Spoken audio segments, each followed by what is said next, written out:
Puji Tuhan, salam sejahtera Bapak Ibu Saudara yang dikasihi oleh Tuhan. Yesus kuatku kembali lagi memberkati kita dengan kebenaran firman Tuhan. Sebelum kita mendengarkan firman Tuhan, sama-sama kita berdoa. Terima kasih Tuhan buat hari ini Engkau sangat baik bagi kami. Kami boleh merasakan cinta kasih Tuhan yang begitu besar dalam kehidupan kami. Kami boleh merasakan anugerah kemurahan Tuhan di dalam setiap hidup kami ya Tuhan. Pada saat ini kami mau diberkati lewat kebenaran firman Tuhan. Kau Allah berfirman bagi kami dan kami mau melakukan setiap kebenaran firman Tuhan di dalam setiap hidup kami. Terpujilah Engkau, terima kasih Bapa. Di dalam nama Tuhan Yesus Kristus kami berdoa dan bersyukur. Haleluya. Amin. Puji Tuhan Bapak Ibu Saudara yang dikasih oleh Tuhan. Tema kebenaran firman Tuhan pada saat ini sulit tapi harus. Kita buka Alkitab kita di dalam kitab Matius pasal yang ke-6 ayat yang ke-14 sampai 15. Demikian firman Tuhan. Karena jikalau kamu mengampuni kesalahan orang, Bapamu yang di surga akan mengampuni kamu juga. Tetapi jikalau kamu tidak mengampuni orang, Bapamu juga tidak akan mengampuni kesalahanmu. Kalau kita melihat di dalam pasal yang ke-6 ini, bagaimana Yesus mengajarkan tentang hal berdoa, yaitu tentang doa Bapa kami. Di dalam ayat 12 di situ dikatakan, dan ampunilah kami akan kesalahan kami seperti kami juga mengampuni orang yang bersalah kepada kami. Dan setelah ayat 12 Yesus meneruskan kembali penjelasan tentang mengampuni di ayat 14 dan 15 yang sudah kita baca barusan. Bapak Ibu Saudara, kalau berbicara tentang mengampuni kesalahan orang, merupakan hal yang sulit untuk dilakukan.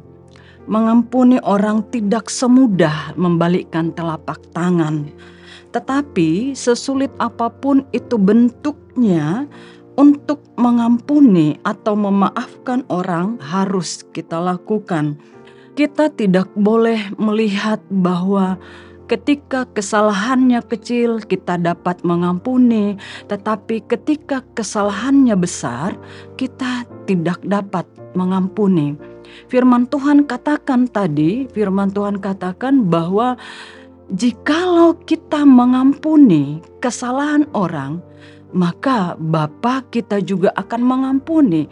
Dari sini kita belajar bahwa mengampuni kesalahan orang, memaafkan kesalahan orang harus dilakukan.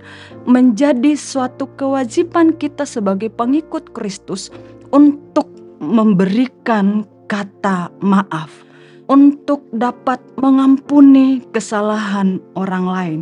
Sekalipun mungkin kita sudah begitu tersakiti, sekalipun hati kita begitu terluka, firman Tuhan mengatakan harus mengampuni, harus memberikan kata maaf kepadanya.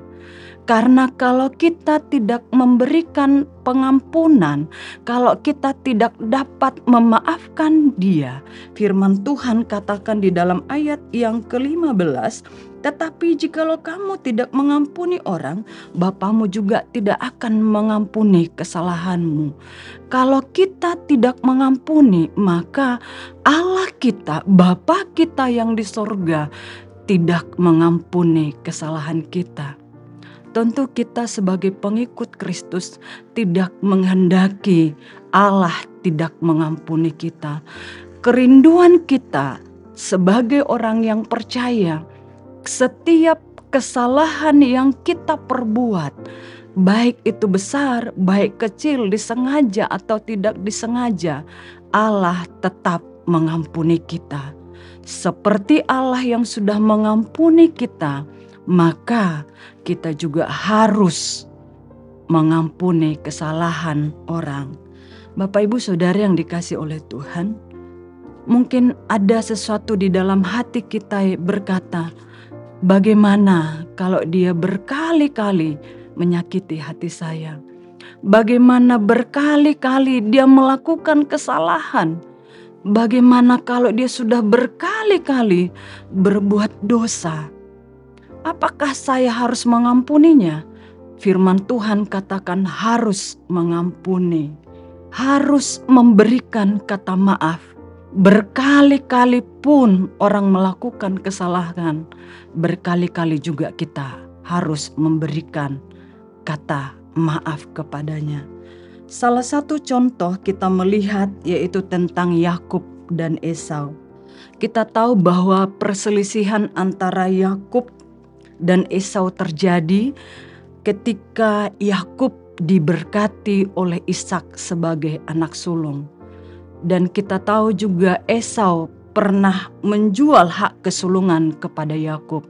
Sejak Ishak memberkati Yakub sebagai putra sulung, sebagai anak sulungnya, pada saat itu juga firman Tuhan katakan di dalam kitab Kejadian pasal yang ke-27 ayat 41, Esau menaruh dendam kepada Yakub. Ada dendam di antara dua bersaudara kandung.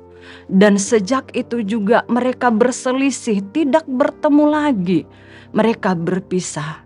Tetapi di dalam firman Tuhan katakan di dalam kitab Kejadian pasal yang ke-33 ayat yang ke-4 dan yang ke-8, di situ kita bisa membaca bahwa Esau dan Yakub itu bertemu kembali. Ketika mereka bertemu, firman Tuhan katakan mereka berpelukan, mereka berciuman dan bertangis-tangisan. Dan Yakub berkata, "Aku ingin mendapat kasih dari tuanku," yaitu Esau dikatakan sebagai tuannya. Bapak Ibu Saudara, dari contoh ini yang kedua bersaudara ini kita bisa belajar. Kesalahan sebesar apapun itu, sesakit apapun mungkin kita terluka, kita harus belajar mengampuni. Belajar untuk mengasihi. Mungkin Bapak Ibu Saudara pernah disakiti orang-orang yang terdekat. Kita tahu Yakub dan Esau adalah saudara kandung. Mereka berselisih dan tidak menutup kemungkinan orang yang terdekat dengan kita lah yang menyakiti kita. Mungkin suami, saudara, anak, mertua, atau siapapun itu. Firman Tuhan mengajar kita, mari ampuni.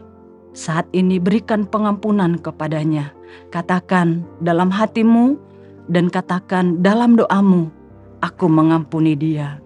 Karena kita percaya ketika kita mengampuni, maka Bapa kita, Allah kita yang di surga juga pasti mengampuni kita.